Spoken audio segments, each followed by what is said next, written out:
Assalamualaikum. This is Dr. Syeda Nilofer Asma, consultant gynecologist, obstetrician, infertility specialist from Gynicare Maternity and General Hospital. Today I just want to give an informative note on PCOD.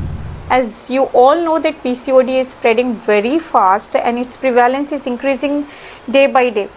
At present, if we see the prevalence of PCOD, 30% of the women of reproductive age group are suffering from PCOD. And it is estimated to be 1 in 5 women. More than 1 million of cases reporting every year. So what are the main causes of PCOD? So PCOD is actually a metabolic disorders which may lead to hormonal imbalances. So it's an insulin resistance. Apart from that, genetic predisposition, which it also runs in the families.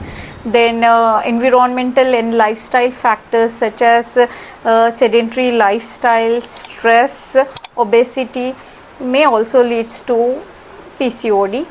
Insulin resistance may lead to the hyperproduction of androgenism. It actually stimulates the ovaries to produce more and more androgens, which in turn may result in the formation of multiple small follicles and ovaries may get inflamed.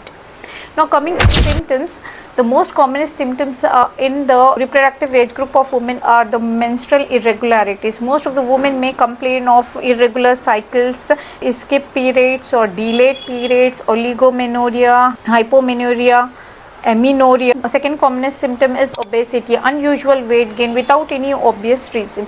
Third is excessive unwanted hair growth on the face, especially on the upper lip, chin, chest, back, and hyperpigmentation of the skin on the neck area, underarms and groin regions. Acne is, and psychological symptoms like depression, low self-esteem, anxiety and so on. The first one is the infertility. It is the commonest complication of PCOD.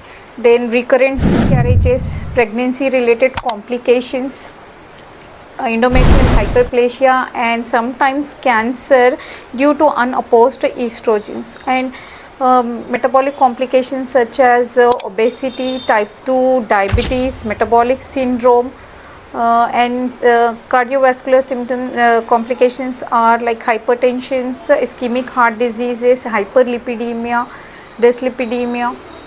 So these food, don't take PCOD very lightly because it is a serious medical condition which need a medical treatment as well as sometimes a surgical interventions also. So the first line treatment of PCOD is the weight reduction. We encourage patient to reduce the weight by giving weight loss therapy to decrease the insulin levels and the cholesterol levels. The second one is the healthy diet. We encourage them to take the healthy diet, low glucose intake, high fiber diet and balanced proteins. And avoid junk food, processed food. And third is the sleep. 8 hours undisturbed sleep before 8 p.m. Now we also encourage them to do for the regular exercises.